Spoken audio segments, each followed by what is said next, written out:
ఓవైపు తెలుగు రాష్ట్రాల్లో మంత్రి కొండా సురేఖ వ్యాఖ్యలు ప్రకంపనలు సృష్టిస్తున్నాయి. మరోవైపు వరంగల్ జిల్లాలో మంత్రి అనుచరుడు హల్చల్ చేస్తూ ఉండడంతో సొంత పార్టీ నుంచే ఫిర్యాదులు వెలువెత్తాయి.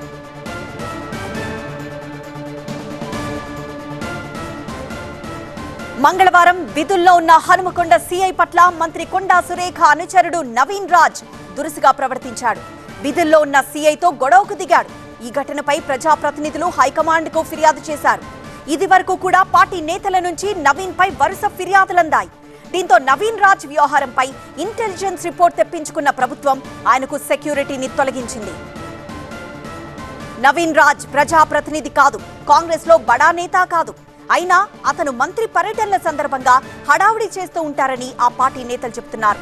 ఈ మధ్య ఆయన వ్యవహారం శృతి మించి పోలీసులతోనే గొడవ పెట్టుకుని పార్టీకి చెడ్డ పేరు తెస్తున్నారంటున్నారు కాంగ్రెస్ నేతలు.